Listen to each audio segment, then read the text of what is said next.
The smell of whiskey and desperation hung thick in the air of the saloon when Jasmine Wheeler's father shook hands with the man who would take her away. And she knew in that moment her life would never be the same. It was 1878 in Kearney, Nebraska, a railroad town where the Union Pacific brought opportunity and ruin in equal measure. And tonight it had brought Marcus Holt, a cattle broker from Omaha with cold eyes and colder intentions. Her father, Thomas Wheeler, swayed on unsteady legs as he pocketed the $20, refusing to meet his daughter's horrified gaze as she stood frozen near the bar where she had been serving drinks to help pay off his mounting debts.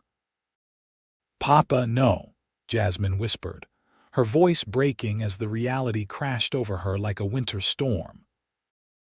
She was 18 years old, with auburn hair that caught the lamplight and green eyes that had once sparkled with dreams of something better than this dusty town and her father's bottomless bottles. Those dreams were dying now, suffocating under the weight of betrayal. "Please do not do this." Thomas Wheeler finally looked at her, and she saw nothing in his bloodshot eyes but the hollow shell of the man who had once carried her on his shoulders through the wheat fields outside of town. Her mother had died of cholera 3 years ago, and he had been drowning himself in liquor ever since, dragging them both down into poverty and shame. "You will go with Mr. Holt," he said, his words slurred but final. "He will take care of you better than I can." "I will take very good care of you indeed," Marcus Holt said, stepping toward her with a smile that made her skin crawl. He was perhaps 40 years old, well dressed in a suit that spoke of money made through dealings she suspected were not entirely legal. "You will work in my establishment in Omaha. The arrangements have been made." Jasmine knew what kind of establishment he meant. Everyone in Kearney knew what happened to girls who disappeared with men like Marcus Holt. Her hands trembled as she backed away, looking desperately around the saloon for help, but the handful of patrons turned away or studied their drinks with sudden intensity.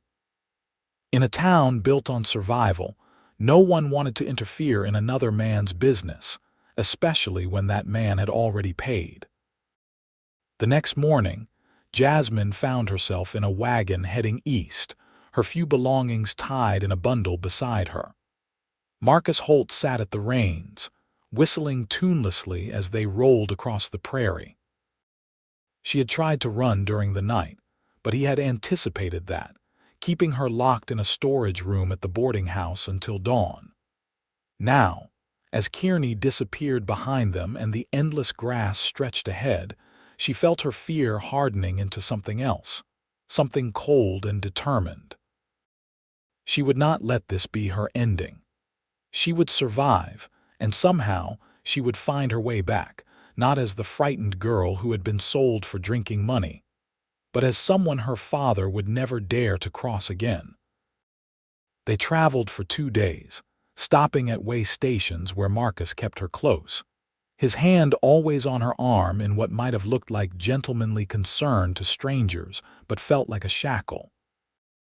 On the 3rd day, as they approached the North Platte River crossing, their luck changed in a way neither of them expected. A band of riders appeared on the horizon, moving fast across the grassland, and Marcus cursed under his breath, urging the horses faster. But the riders were already closing in, their horses eating up the distance with practiced ease.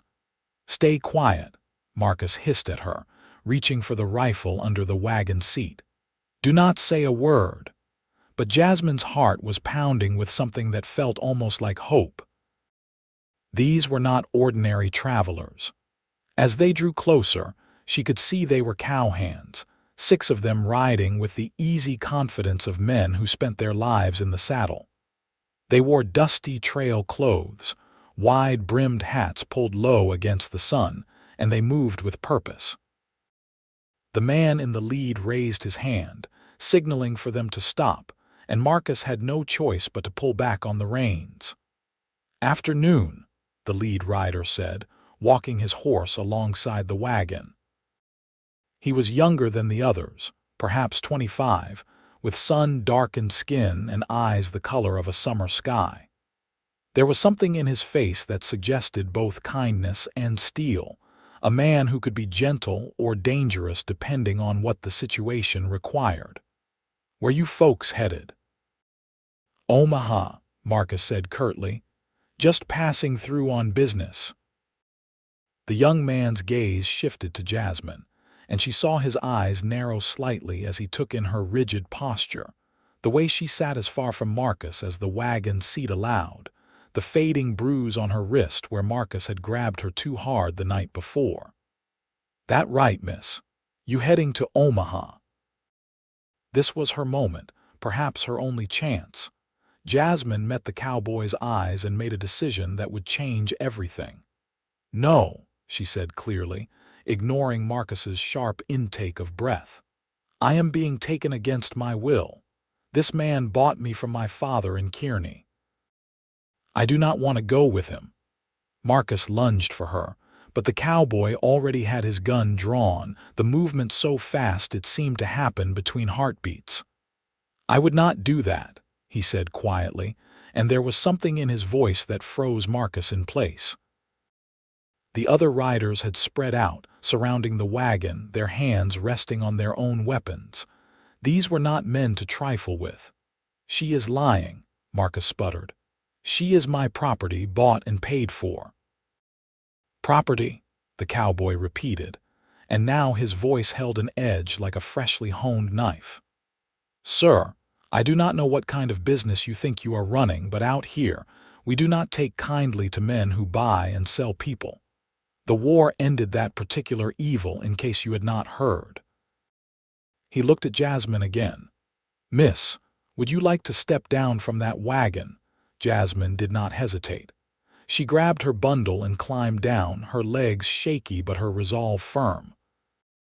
The cowboy gestured for one of his companions to help her, and an older rider with a weathered face and kind eyes moved his horse closer, offering her a hand.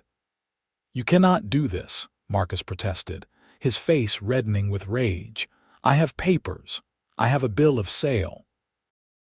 "Then you can take your papers and your bill of sale straight to hell," the cowboy said flatly.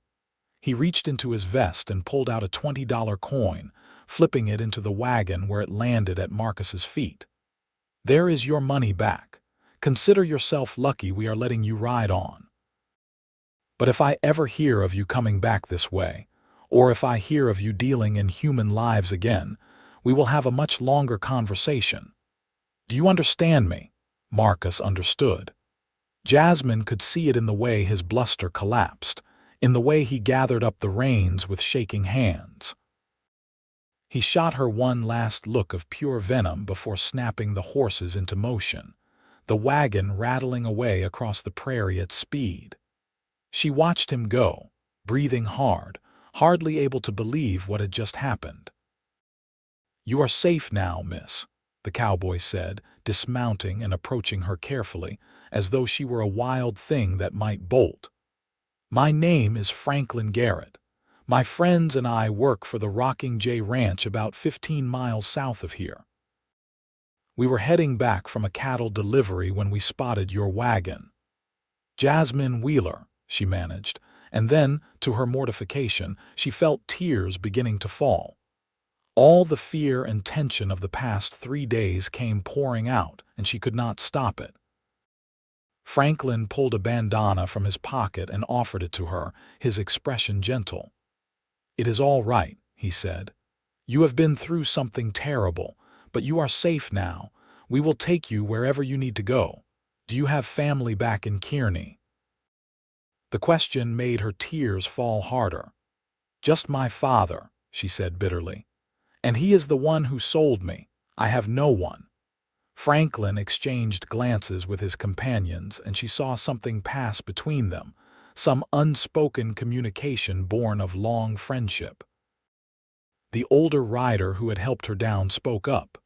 "Boss, the ranch could use another hand. Martha has been saying she needs help with the house and the garden." "I was thinking the same thing, Charlie," Franklin said. He looked at Jasmine. Miss Wheeler, I cannot claim to understand what you have been through, but I can offer you work if you want it. The ranch belongs to my father, James Garrett. It is a good place with good people. We would pay you fair wages, and you would have a safe place to stay. No one would bother you, you have my word on that. Jasmine wiped her eyes with the bandana, trying to compose herself. A job, wages, safety, these were more than she had dared to hope for an hour ago. Why would you help me? You do not even know me. Franklin's expression was serious. Because it is the right thing to do, and because no one deserves what was happening to you. This country has seen enough suffering and cruelty. Those of us who can do better should do better. There was something in his eyes, an earnestness that made her want to believe him. She had been raised to be wary of strangers, especially men, but Franklin Garrett did not look at her the way Marcus Holt had. He looked at her like she was a person, someone worthy of respect and kindness. It was a gaze she had not experienced in a very long time. I accept, she said. Thank you, Mr. Garrett. Just Franklin, he said with a small smile. We do not stand much on ceremony at the ranch. Now, let us get you mounted up. It is a few hours' ride, but we should make it before dark. They fashioned a comfortable seat for her behind Charlie on his sturdy gray gelding, and the group set off south across the rolling prairie. Jasmine held on carefully, watching Franklin as he rode at the head of the group. He sat his horse with natural grace, and she noticed the way the other men deferred to him, not out of fear but out of genuine respect. She realized he must be the foreman, or perhaps even the owner's son, which would explain his authority. As they rode, Charlie told her about the ranch, how the Garrett family had established it 10 years ago after the war, building it up from nothing into one of the most successful cattle operations in the region. Franklin is a good man, Charlie added quietly. Lost his older brother in the war, and his mother passed just last year. But he never let it make him hard. His father raised him right. Jasmine absorbed this information silently, watching Franklin's broad shoulders as he navigated the trail. She was not ready to trust anyone completely, not yet, but something in her chest had loosened for the first time in days. Perhaps, just perhaps, there were still good people in the world. The Rocking J Ranch appeared as the sun was beginning its descent toward the horizon, painting the sky in shades of gold and crimson. It was larger than Jasmine had imagined, with a sprawling main house, several barns and outbuildings, corrals full of horses, and fields where cattle grazed peacefully. Smoke rose from the chimney of the main house, carrying with it the scent of cooking food that made Jasmine's stomach growl. She had barely eaten in 3 days. A woman emerged from the house as they rode into the yard, wiping her hands on her apron. She was perhaps 50 years old, with silver-streaked dark hair pulled back in a practical bun, and a face that suggested both competence and warmth. "Franklin," she called. "We were starting to worry. You are later than expected." "We had an unexpected delay, Martha," Franklin said, dismounting and helping Jasmine down from Charlie's horse. "This is Miss Jasmine Wheeler. She found herself in a difficult situation, and we offered her a position here at the ranch." "I hope that is all right." Martha's sharp eyes took in Jasmine's appearance, the exhaustion and fear still evident in her face, the way she held herself as though ready to run at any moment. Understanding dawned and her expression softened. "Of course it is all right. Come inside, child. You look like you could use a hot meal and a safe place to rest." The kindness in her voice nearly undid Jasmine again, but she forced herself to stay composed. She followed Martha into the house, acutely aware of Franklin trailing behind them. The interior was warm and welcoming, with sturdy furniture and colorful rugs that spoke of a home well loved. The smell of stew filled the air, and Jasmine's stomach growled again, louder this time. "Sit down," Martha instructed, pulling out a chair at the large wooden table. "I will get you some food. Franklin, go fetch your father. He will want to meet Miss Wheeler." As Franklin disappeared through another doorway, Martha ladled stew into a bowl and set it before Jasmine along with thick slices of bread and butter. "Eat," she said simply. "And when you are ready, you can tell me what happened, but only if you want to. You are safe here, I promise you that." Jasmine ate, the warm food bringing feeling back to parts of her that had been numb. She was halfway through the bowl when Franklin returned with an older man who could only be his father. James Garrett was tall and lean, with silver hair and the same blue eyes as his son. There was a gravity to him, the bearing of a man who had seen much and survived it all. "Miss Wheeler," he said, taking a seat across from her. "Franklin tells me you have had some trouble. He also tells me you might be willing to work here if we can come to an agreement." Jasmine set down her spoon and met his gaze directly. If she was going to stay here, she wanted to do it honestly. "Mr. Garrett, 3 days ago my father sold me to a man named Marcus Holt. I was being taken to Omaha to work in an establishment I wanted no part of. Your son and his men rescued me. I have nowhere else to go, no money and no family I can rely on. I am willing to work hard for fair wages and a safe place to stay. I can cook, clean, tend a garden and care for animals. I will earn my keep." James studied her for a long moment and she forced herself not to look away. Finally, he nodded. "You are hired, Miss Wheeler. Martha will show you where you will be staying and explain your duties. We pay monthly and you will take your meals with the household. You are under our protection now. Anyone who troubles you will answer to me. Is that understood?" "Yes, sir," Jasmine said, feeling something tight in her chest begin to loosen. "Thank you. No thanks needed. We take care of our own here." He stood up and placed a hand on Franklin's shoulder. "You did good today, son. Your mother would be proud." Jasmine saw emotion flicker across Franklin's face before he composed himself. "I hope so, Pa." That night, Martha showed Jasmine to a small but clean room in a building behind the main house where the household staff stayed. There was a real bed with a straw mattress, a washstand with a pitcher and basin, and a window that looked out over the fields. It was simple, but it was hers, and it was more than she had dared hope for. As she lay down on the bed, still fully clothed because she did not quite believe this was real, she thought about Franklin Garrett and the way he had looked at her with respect instead of possession. She thought about his easy authority, his quiet kindness, and the way he had given Marcus Holt his money back without a second thought. She fell asleep thinking about those blue eyes and the feeling of safety they had provided. The days that followed fell into a rhythm that Jasmine had not experienced since before her mother's death.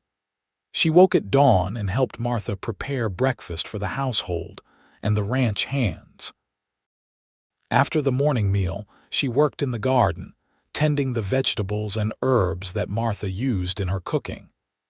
In the afternoons, she helped with laundry, mending, and other household tasks. The work was hard but honest, and she fell into bed each night with the satisfying exhaustion of someone who had earned her rest. Martha proved to be patient but exacting, teaching Jasmine the particular ways things were done at the Rocking J. "Mr. James likes his coffee strong enough to stand a spoon in," she explained one morning. "And Franklin prefers his eggs scrambled with a bit of cheese when we have it. The ranch hands will eat anything that does not eat them first, but they appreciate variety when you can manage it." Jasmine learned quickly, eager to prove her worth. She had always been clever with her hands, and Martha praised her neat stitches when she mended torn shirts and patched work pants. "You have a gift for this," Martha said approvingly. "Some girls just slap a patch on and call it done, but you do it right." The praise warmed Jasmine more than she wanted to admit. She had spent so long feeling worthless, first as her father slowly drowned in liquor and grief, then as property to be sold. Here, her work mattered. She mattered. She saw Franklin every day, usually at meals or when he came to the house to discuss ranch business with his father. He was always polite, asking how she was settling in and if she needed anything. There was a carefulness to his interactions with her, as though he understood she needed space to heal. She appreciated that more than she could say. Other men might have expected gratitude in forms she was not willing to give, but Franklin asked nothing of her beyond her work. Still, she found herself watching him when she thought he would not notice. She watched the way he moved, efficient and purposeful, wasting no energy on unnecessary motions. She watched how he interacted with the ranch hands, firm but fair, never asking them to do anything he would not do himself. She noticed how gentle he was with the horses, speaking to them in a low voice that seemed to calm even the most fractious animals. And she noticed the way he sometimes stood at the corral fence at sunset, staring out at the horizon with an expression that suggested he was thinking of someone or something far away. 3 weeks after her arrival, Jasmine was in the garden pulling weeds when Franklin approached, leading a pretty chestnut mare. "Miss Wheeler," he called. "Do you have a moment?" She stood up, brushing dirt from her skirt. "Of course. Is something wrong?" "No, nothing wrong. I was thinking, though, that you might like to learn to ride. The ranch is large, and being able to get around on your own would give you more freedom. If you are interested, that is." Jasmine looked at the mare, then at Franklin. The offer touched something deep inside her. Freedom to move, to go where she wanted, it was something she had not had in a very long time. "I would like that very much," she said, "but I have never ridden before." "Then we will start slow," Franklin said with a smile that transformed his usually serious face. "This is Copper. She is one of the gentlest horses we have. She will take good care of you while you learn." Over the next several weeks, Franklin spent an hour each afternoon teaching Jasmine to ride. He was patient and encouraging, never making her feel foolish when she made mistakes. He taught her how to approach the horse, how to saddle and bridle her, how to mount and dismount safely. He showed her how to use her weight and legs to communicate with the animal, how to read the mare's signals and respond appropriately. "You are a natural," he said one afternoon as she successfully navigated a figure-8 pattern in the corral. "Copper likes you. Horses can tell when someone has a good heart." Jasmine felt heat rise to her cheeks at the compliment. "She is a good teacher, and so are you." Franklin looked at her, and something passed between them, a moment of connection that made her heart beat faster. Then he cleared his throat and looked away. "We should work on your turns next. Let me show you." As summer deepened into August, Jasmine found herself thinking about Franklin more and more. She noticed the way his hair curled slightly at the nape of his neck when it needed cutting. She noticed the laugh lines around his eyes, evidence of a fundamentally joyful nature despite the hardships he had endured. She noticed the way he was kind to everyone, from his father to the greenest ranch hand, treating each person with dignity and respect. She tried to tell herself that gratitude was not the same as affection, that she was simply confusing appreciation for rescue with deeper feelings. But she knew that was not quite true. What she felt when Franklin smiled at her, when his hand accidentally brushed hers as they worked side by side, when he looked at her with those clear blue eyes, that was not just gratitude. That was something else entirely, something that both thrilled and terrified her. One evening in late August, after supper had been cleared and the dishes washed, Jasmine was sitting on the porch of her quarters, enjoying the cool air after the heat of the day. The stars were beginning to emerge, bright and countless in the darkening sky. She heard footsteps and looked up to see Franklin approaching, his hat in his hands.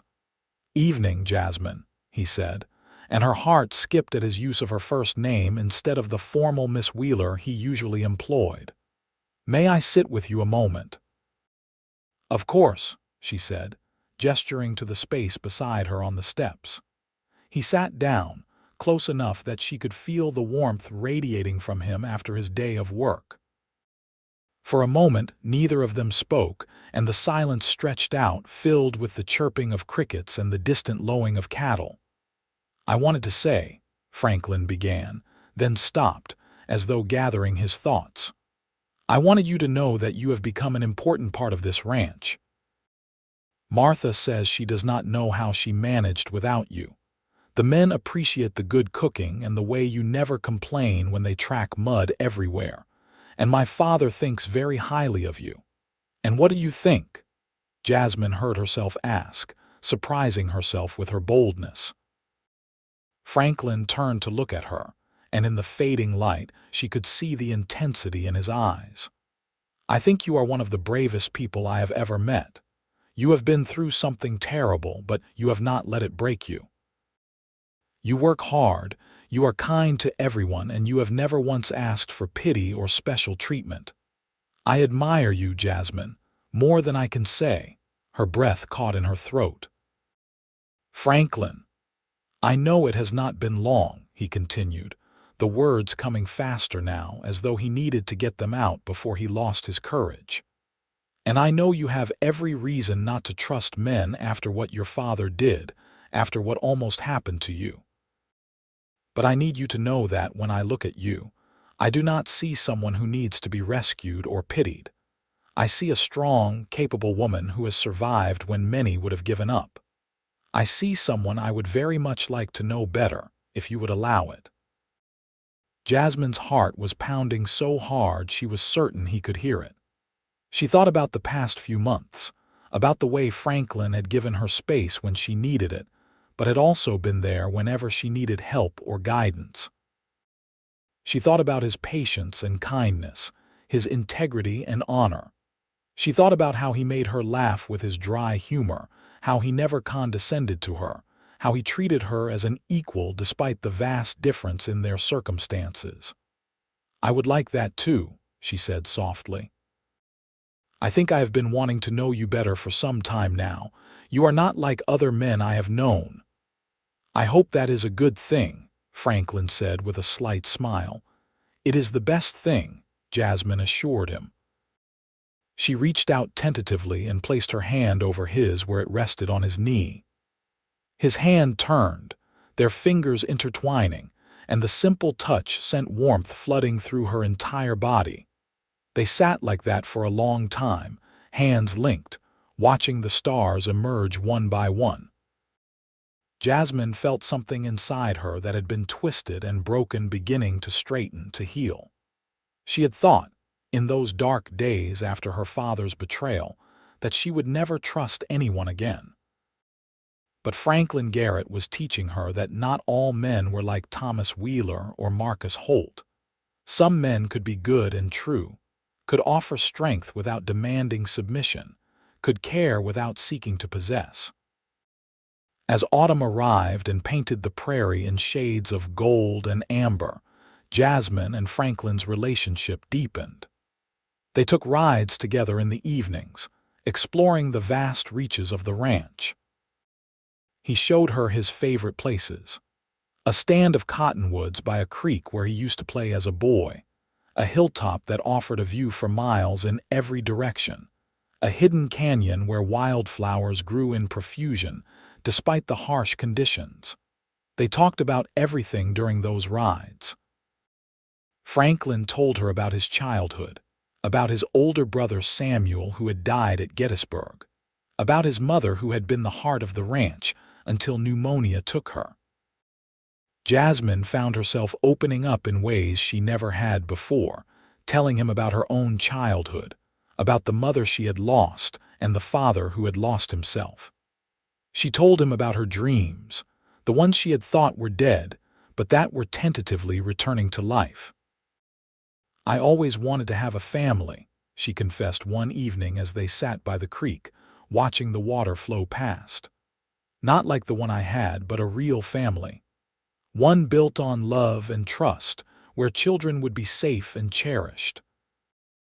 That sounds like a good dream, Franklin said, his arm around her shoulders, her head resting against his chest. I have wanted that too. The ranch feels empty sometimes with just Pa and me rattling around in that big house. It was built for a family, for noise and laughter and life. Jasmine lifted her head to look at him. Do you think dreams like that can come true? I think they can if you find the right person to dream them with, Franklin said, and then he was kissing her, soft and gentle and full of promise. Jasmine kissed him back, her hands coming up to frame his face, feeling the slight rasp of stubble against her palms. This was nothing like the forced attention she had feared from Marcus Holt. This was mutual and tender, a meeting of equals, a beginning rather than an ending. When they finally pulled apart, both breathing hard, Franklin rested his forehead against hers. I love you, Jasmine Wheeler. I think I have loved you since that first day when you stood up to Marcus Holt and demanded your freedom. You are the strongest, bravest, most beautiful person I have ever known. I love you too, Jasmine whispered, the words feeling both terrifying and liberating. I did not think I would ever feel this way about anyone, but you have shown me what love can really be. They courted properly after that, with James Garrett's blessing and Martha's delighted approval. Franklin brought Jasmine wildflowers and carved her a beautiful jewelry box from cottonwood. Jasmine sewed him shirts in his favorite blue that matched his eyes, and baked him pies with the apples from the small orchard behind the house. They attended the town social in October, and Jasmine danced for the first time in her life, spinning around the floor in Franklin's arms while the fiddles played. It was at that social that she saw her father. Thomas Wheeler was leaning against the wall of the town hall, a bottle in his hand, looking even more dissolute than he had 6 months ago. Jasmine froze in the middle of the dance floor, her entire body going rigid. Franklin felt the change immediately and followed her gaze. Is that him? He asked quietly. Yes, Jasmine managed, her voice barely audible. Part of her wanted to run, to leave before her father noticed her. But another part, a stronger part, wanted to face him. She had survived. She had built a new life. She was no longer the frightened girl he had sold. Do you want to leave? Franklin asked. Or do you want to talk to him? Either way, I am right here beside you. Jasmine took a deep breath, drawing strength from Franklin's solid presence. I want to talk to him. I need to. They walked across the room together. Thomas Wheeler looked up as they approached, and Jasmine saw the moment he recognized her. His eyes widened, and something that might have been shame flickered across his face before it was replaced by defensive anger. Jasmine, he said, straightening up and trying to hide the bottle behind his back. I did not expect to see you here.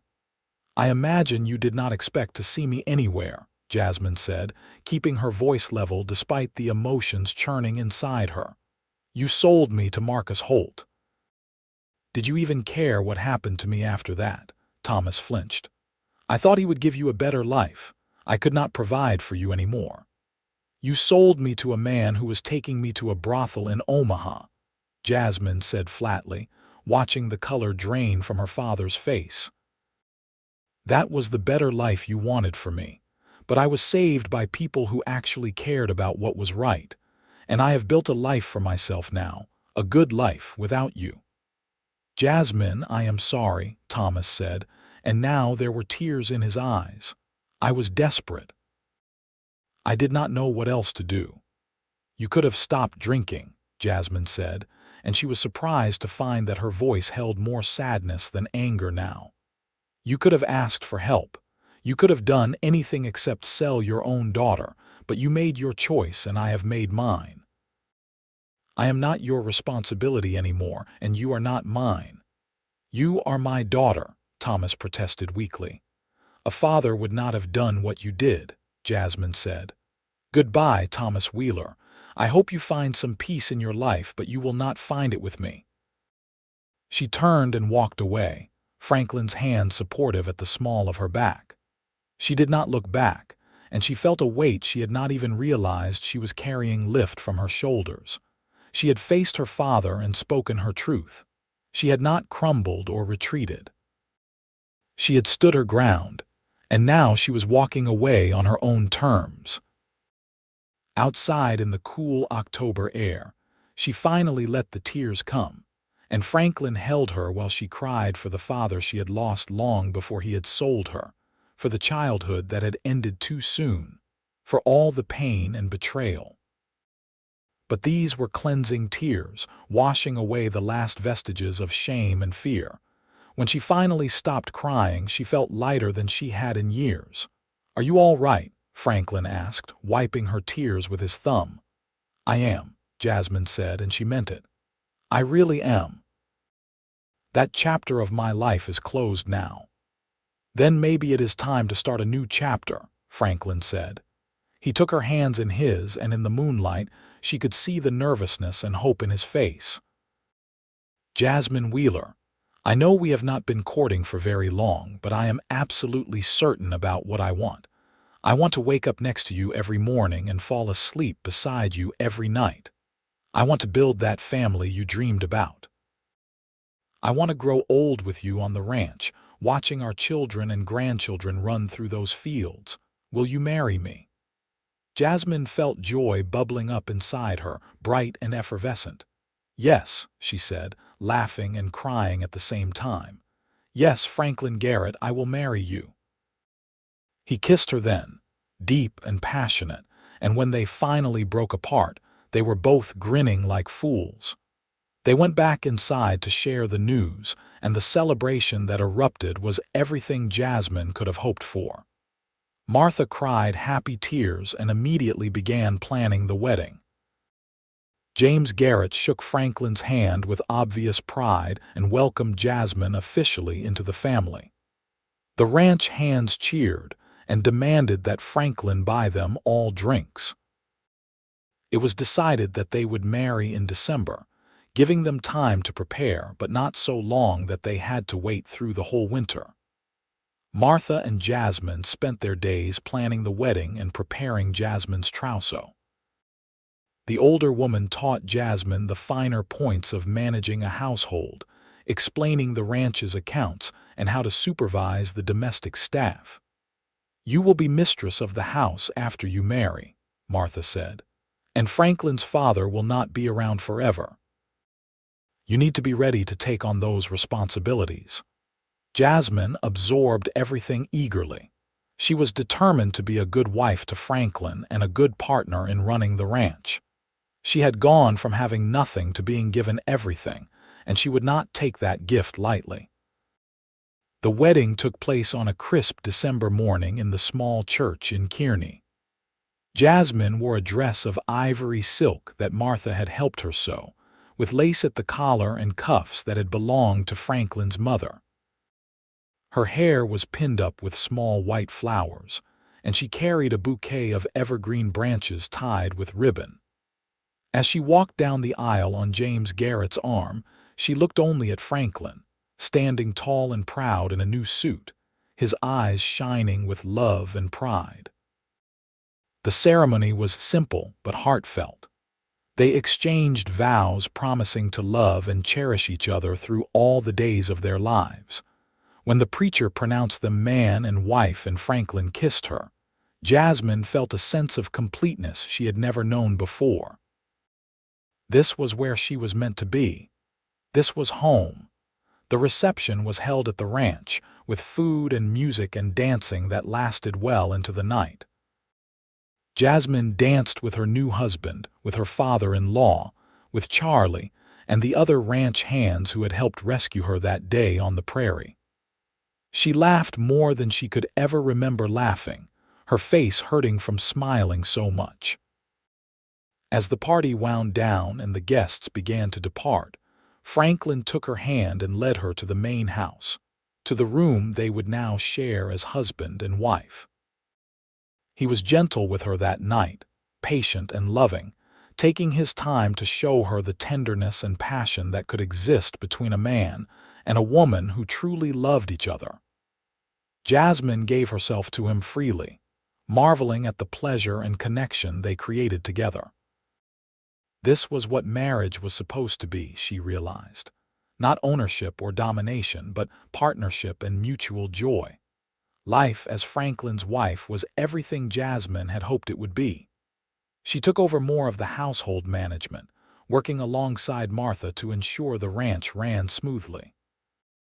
She learned to keep the books, to plan meals for large groups, to manage the household budget. Franklin consulted her on ranch decisions, valuing her opinions and insights. They were true partners in every sense of the word. In the spring, Jasmine discovered she was pregnant. She told Franklin one evening as they sat on the porch watching the sunset, taking his hand and placing it on her still flat stomach. The look of wonder and joy on his face was something she would treasure forever. "We are going to have a baby?" he asked, his voice choked with emotion. "We are," Jasmine confirmed, tears of happiness streaming down her face. "You are going to be a father." Franklin pulled her into his arms, holding her so tightly she could barely breathe, but she did not mind. "I love you so much," he whispered into her hair. "Thank you for this gift. Thank you for choosing me, for choosing this life with me." "It was the easiest choice I ever made," Jasmine said truthfully. Her pregnancy was relatively easy, and Martha fussed over her like a mother hen, making sure she did not overwork herself. James Garrett was beside himself with excitement at the prospect of becoming a grandfather, already making plans for a larger barn where he could teach his grandchild to ride. The whole ranch seemed to hold its breath in anticipation. In November, as the first snows began to fall, Jasmine went into labor. It was long and difficult, and there were moments when she was certain she could not go on. But Martha was there, steady and calm, and Franklin refused to leave her side despite convention suggesting he should wait elsewhere. He held her hand and wiped her brow and told her how strong she was, how proud he was of her, how much he loved her. Finally, after nearly 20 hours, their son was born. He came into the world with a lusty cry, his tiny fists waving indignantly. The doctor placed him in Jasmine's arms, and she looked down at his red, wrinkled face with overwhelming love. He had Franklin's blue eyes and a shock of dark hair, and he was the most beautiful thing she had ever seen. "What should we name him?" Franklin asked, his finger gently stroking the baby's cheek. Jasmine thought for a moment. "Samuel," she said, "for your brother, so that his name lives on." Franklin's eyes filled with tears. "Samuel James Garrett," he said. "It is perfect." Little Samuel was a healthy, happy baby who quickly became the center of the household. Everyone adored him, from his doting grandfather to the gruff ranch hands who turned into puddles of mush at the sight of his toothless grin. Jasmine discovered depths of love she had not known existed, amazed at how fiercely protective she felt of this tiny person. She understood now why her mother had fought so hard to protect her, and the understanding brought her peace about some of her childhood memories. As Samuel grew from baby to toddler, Jasmine and Franklin's life settled into a comfortable rhythm. They worked together to run the ranch, which continued to prosper under their management. James Garrett gradually handed over more responsibilities to Franklin, secure in the knowledge that his son and daughter-in-law would care for the land he had spent decades building. 2 years after Samuel's birth, Jasmine found herself pregnant again. This time, she delivered a daughter with auburn hair like her mother and the Garrett blue eyes. They named her Elizabeth after Franklin's mother, and if Samuel had been adored, Elizabeth was absolutely worshipped. James Garrett declared her the prettiest baby in Nebraska, and no amount of teasing from the ranch hands could shake his conviction. Life was not without its challenges. There were hard winters when snow piled so high they could barely get out of the house. There were dry summers when the crops struggled and the cattle grew lean. There were illnesses and accidents, the everyday dangers of ranch life. But through it all, Jasmine and Franklin faced everything together, their love and partnership growing stronger with each obstacle they overcame. One day in the summer of 1884, 5 years after their wedding, Jasmine and Franklin took the children on a picnic to the creek where they had first confessed their love. Samuel, now 4 years old, ran ahead chasing butterflies while 2-year-old Elizabeth toddled after him with determination. Franklin spread a blanket under the cottonwood trees, and Jasmine unpacked the basket of food she had prepared. As they ate and watched their children play, Jasmine found herself reflecting on how far she had come. 6 years ago, she had been a frightened girl being sold by her father, certain her life was over before it had truly begun. Now she was a wife, a mother, a partner in running a successful ranch. She had a family who loved her, work that fulfilled her, and a future bright with possibility. "What are you thinking about?" Franklin asked, noticing her contemplative expression. "I am thinking about how lucky I am," Jasmine said. "How lucky we are. Sometimes I still cannot quite believe this is my life." Franklin took her hand, his thumb tracing the gold band on her finger. "I am the lucky one. You came into my life and made everything better, brighter. You gave me a family, a purpose beyond just running the ranch. You gave me love when I had stopped hoping for it. We saved each other," Jasmine said softly. "You gave me safety and respect when I needed it most.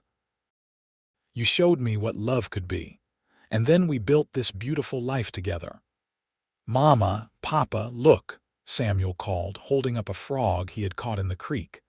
Elizabeth clapped her hands in delight, trying to grab the amphibian from her brother.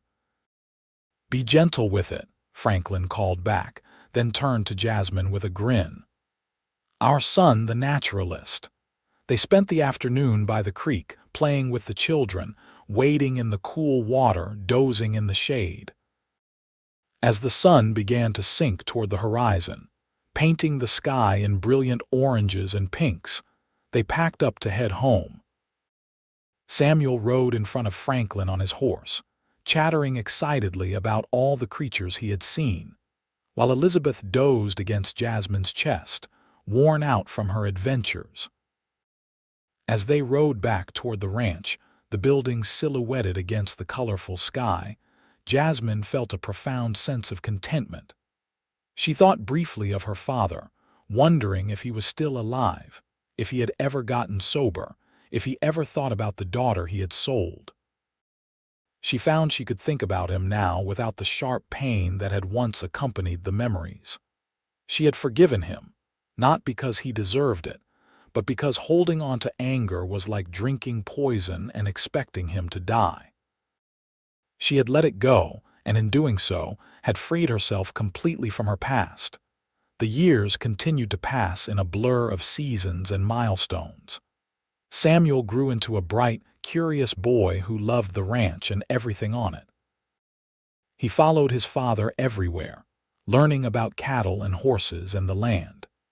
Elizabeth was more like her mother, preferring the house and garden, but she had a stubborn streak that suggested she would make her mark in whatever she chose to do. When Samuel was 8 and Elizabeth 6, Jasmine discovered she was pregnant again. This pregnancy was harder than the previous two, and she spent much of it resting under doctor's orders. But in the spring of 1888, she delivered twins, a boy and a girl they named Thomas and Grace. Franklin joked that they had filled the house to bursting, but his eyes shone with joy as he held his new son and daughter. James Garrett passed away peacefully in his sleep that autumn, at the age of 72. It was a sad time, but also a celebration of a life well lived. He had built the ranch from nothing, raised a good son, and lived to see 4 grandchildren who would carry on his legacy. At his funeral, Jasmine stood beside Franklin, supporting him as he had always supported her. It was her turn to be the strong one to hold him while he grieved. "He was proud of you," she told Franklin that night as they lay in bed. "So proud of the man you became, the family you built, the way you have honored his work." "I hope so," Franklin said. "I hope I have been the son he deserved." "You have been," Jasmine assured him. "And more than that, you have been the father you wanted to be, the husband you promised to be. You are a good man, Franklin Garrett. Never doubt that." As Franklin grieved his father, Jasmine took on more of the ranch management, demonstrating the skills Martha had taught her years ago. The hands respected her authority, and she proved herself more than capable of running things while Franklin dealt with his grief. Gradually, he came back to himself, throwing himself into work and family with renewed energy. The twins grew, adding even more chaos and joy to the household. Thomas was quiet and thoughtful, while Grace was loud and fearless. Samuel, now 10, appointed himself their chief protector, while 8-year-old Elizabeth treated them like her personal dolls. The house was always full of noise and laughter, exactly as Franklin had once imagined. One evening, as Jasmine and Franklin sat on the porch watching the sun set, much as they had done countless times before, Franklin turned to her with a serious expression. "I have been thinking," he said, "about everything we have built here, about our children and their future." "What about it?" Jasmine asked, taking his hand. "I want to make sure they know our story," Franklin said. "I want them to know where you came from, what you survived, how strong you are.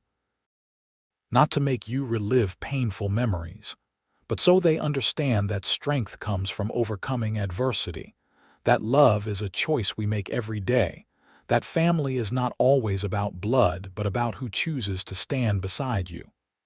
Jasmine was quiet for a moment, thinking about what he had said.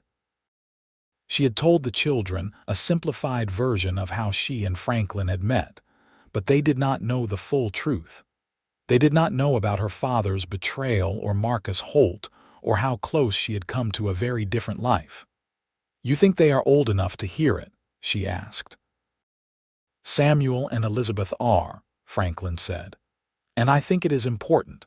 I think it will help them understand why we make the choices we do, why we value integrity and kindness and standing up for what is right." So that evening, they gathered the 2 oldest children and told them the truth. Jasmine spoke clearly and calmly, explaining what had happened, how Franklin had saved her, how she had built a new life. Samuel listened with wide eyes, his young face serious. Elizabeth cried, throwing her arms around her mother. "That was very brave," Samuel said when the story was finished. "You were so brave, Mama." "I did not feel brave at the time," Jasmine admitted. "I felt terrified. But sometimes being brave means doing what you have to do even when you are afraid." "And Papa," Elizabeth said, turning to Franklin, "you were a hero. You saved Mama." "Your mother saved herself," Franklin corrected gently. "She was the one who spoke up when we stopped the wagon. She was the one who chose to survive and build a new life. I just gave her the opportunity." "You gave me much more than that," Jasmine said, squeezing his hand. "You gave me love and respect and a family. You gave me everything." The children hugged them both, and Jasmine felt tears streaming down her face. These were her children, hers and Franklin's, proof that love could triumph over betrayal and fear, that good things could grow from the darkest soil. As the children grew older, the story of how their parents met became a family legend, told and retold. Samuel grew into a young man who shared his father's integrity and his mother's strength. Elizabeth became a skilled horsewoman and an even more skilled negotiator, able to talk the ranch hands into just about anything. The twins, Thomas and Grace, added their own unique personalities to the mix as they grew. In 1895, When Samuel turned 17, a woman came to the ranch. She was middle-aged and travel-worn, and she asked to speak to Jasmine Garrett. When Jasmine came to the door, the woman studied her face for a long moment before speaking. "You do not know me," she said, "but I knew your father, Thomas Wheeler. I am sorry to tell you that he passed away 3 months ago in Omaha." Jasmine felt a complicated rush of emotions. "Thank you for telling me," she said. "May I ask how you knew him?"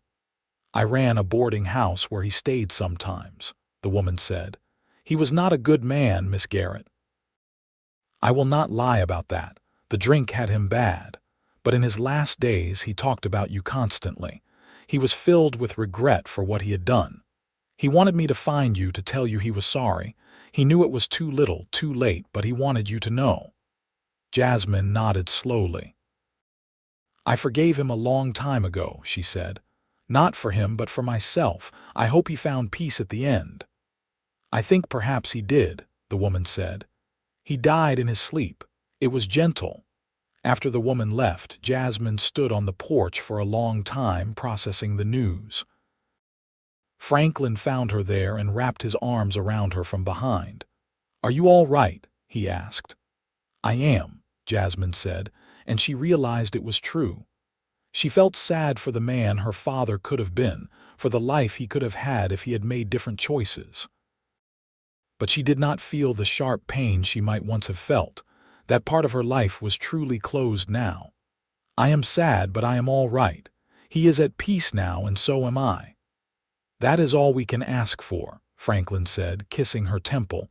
Life continued its forward march. Samuel married a lovely girl from town, a teacher named Margaret, and they settled on a portion of the ranch that Franklin deeded to them. Elizabeth shocked everyone by deciding to attend a teacher's college in Chicago, becoming one of the first women from Kearney to pursue higher education. She wrote long letters home about her studies and her adventures in the big city. And while Jasmine worried about her daughter, she was also fiercely proud. The twins were 15 when the new century dawned, and the ranch threw a huge celebration to mark the occasion. Neighbors came from miles around, and there was food and music and dancing. As midnight approached, Jasmine stood surrounded by her family, watching the children and grandchildren, and she marveled at the life she had built. "What are you thinking about?" Franklin asked, materializing at her side as he always seemed to do when she needed him. "I am thinking about beginnings and endings," Jasmine said. "About how a terrible ending became the most wonderful beginning. About how lucky I am to be here now with you and all of this." She gestured at their assembled family. "We are the lucky ones," Franklin said. "I am, anyway. Getting to spend my life loving you, building this with you, it has been the greatest adventure." "It is not over yet," Jasmine said with a smile. "We still have plenty of adventures ahead of us." "Then I look forward to everyone," Franklin said, and he kissed her as the clock struck midnight and the new century began. In the years that followed, Jasmine and Franklin watched their children grow into adults and start families of their own. Samuel and Margaret had 3 children who loved the ranch as much as their father did. Elizabeth eventually returned from Chicago with her new husband, a newspaperman who fell in love with the open spaces of Nebraska. She opened a school in Kearney, bringing modern educational methods to the frontier town. Thomas and Grace both married well, Thomas taking over more of the ranch management while Grace moved to Lincoln with her husband, a lawyer. As Jasmine and Franklin grew older, their love only deepened. They were best friends as well as lovers, partners who had weathered every storm together. They spent their evenings on the porch they had sat on so many times before, holding hands and watching the sunset, talking about their day or sitting in comfortable silence. Do you ever think about what your life might have been like if that day had gone differently? Franklin asked one evening in 1905. They were both in their 40s now, their hair showing threads of silver, their faces marked by years of sun and laughter. If I had not come along that road, if Marcus Holt had succeeded in taking you to Omaha, Jasmine shuddered. I try not to think about it, she admitted. But sometimes I do. And then I look at what I have now, and I realize how many things had to happen exactly right for us to be here. If you had been delayed even an hour, if you had taken a different route, if I had been too afraid to speak up, so many things could have gone wrong. But they did not, Franklin said. Fate or providence or just plain luck, we found each other, and I thank God for it every day. As do I, Jasmine said. She leaned her head on his shoulder, breathing in his familiar scent of leather and hay and home. I love you, Franklin Garrett. I have loved you for 27 years, and I will love you for however many more we have. Forever then, Franklin said, kissing the top of her head. We have forever. The ranch continued to prosper under the combined management of Franklin and their son Samuel. New technologies arrived, changing the way they did business. The railroad that had once brought Marcus Holt to Kearney now brought their cattle to markets across the country. The town grew and modernized, adding electricity and telephone lines. But through all the changes, the Rocking J remained a constant, a place where family and integrity mattered more than anything else. In 1910, Jasmine and Franklin celebrated their 30th wedding anniversary with a huge party that brought together family and friends from across the state. Their 4 children were all there, along with 11 grandchildren and 1 great-grandchild on the way. As Jasmine looked around at the assembled crowd, at the faces she loved, she felt overwhelming gratitude for the life she had been given. Martha, now in her 80s and officially retired but still bossy as ever, pulled Jasmine aside during the party. I want you to know, she said, her eyes misty, that you have exceeded every hope I had for you. When Franklin brought you to the ranch that day, I saw a frightened, broken girl. But I also saw strength and determination. I knew you would survive, but I did not know you would thrive like this. You have become the heart of this ranch, just as Elizabeth Garrett was before you. I am proud to have known you. Jasmine hugged the older woman, blinking back tears. Thank you, Martha, for everything you taught me, for believing in me, for helping me become who I am today. You did that yourself, child, Martha said. I just showed you a few things about cooking and cleaning. The rest was all you.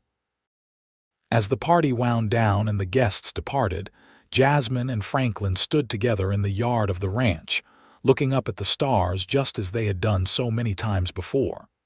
30 years, Franklin mused. It feels like both forever and no time at all. I know what you mean, Jasmine said. Sometimes I still feel like that girl on the wagon, and then I look at our grandchildren and realize how much time has actually passed. You are still that girl in some ways, Franklin said. Still brave, still strong, still determined to survive and thrive. But you are so much more too. You are a mother, a grandmother, a businesswoman, a pillar of the community. You are everything I knew you could be and more. We did it together, Jasmine reminded him. I could never have done any of it without you. Partners, Franklin agreed, always and forever. The years continued to pass, bringing both joys and sorrows. They lost Martha to old age in 1913, mourning the woman who had been such an important part of their lives. They celebrated the births of more grandchildren and great-grandchildren, the house always full of young voices and laughter. They saw their children succeed in their chosen paths, each one carrying on the values of integrity and kindness that Jasmine and Franklin had instilled in them.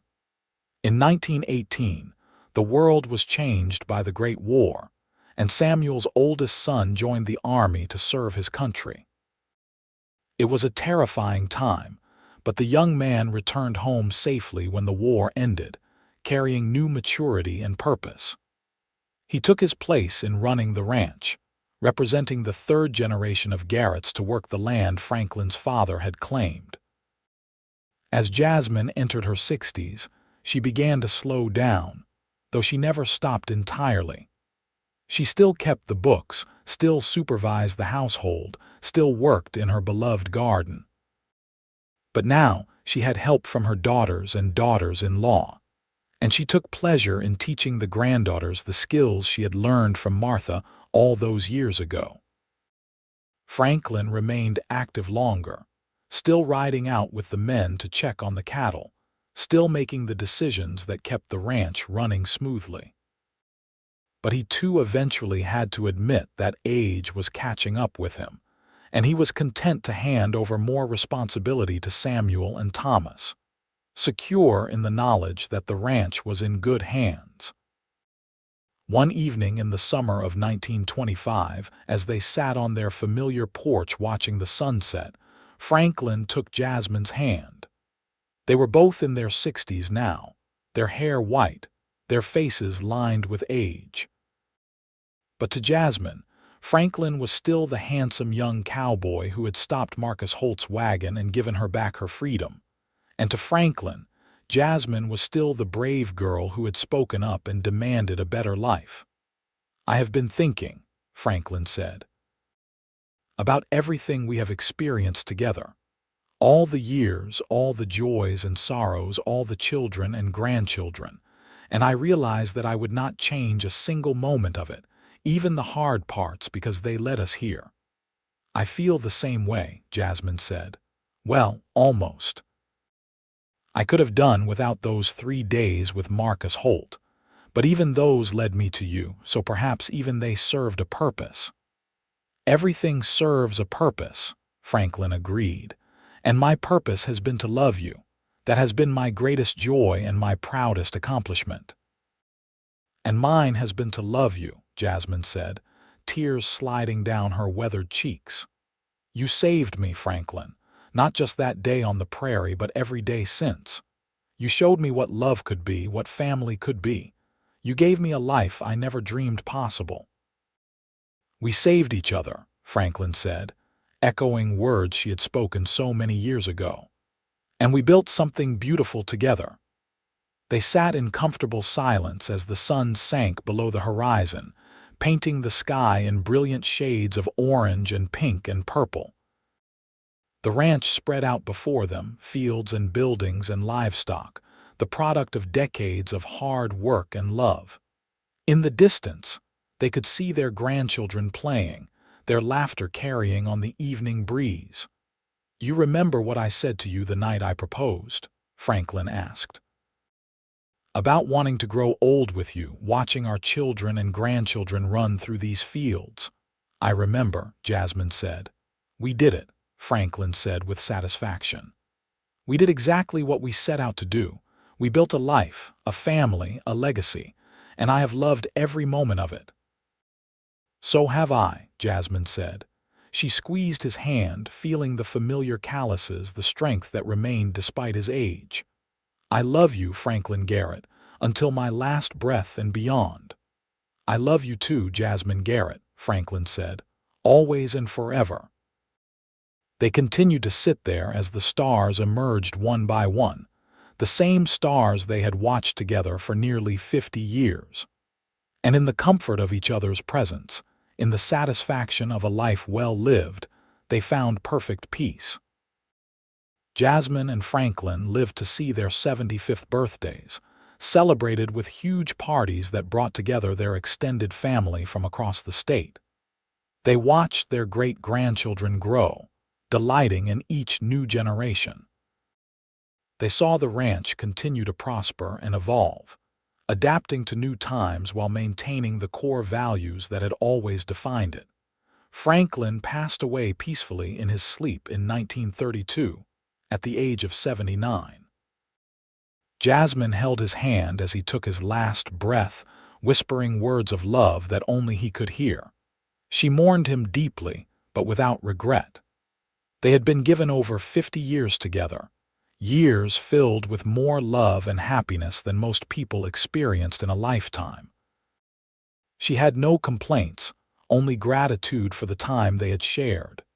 Jasmine lived another 5 years, spending her final days surrounded by children, grandchildren, and great-grandchildren.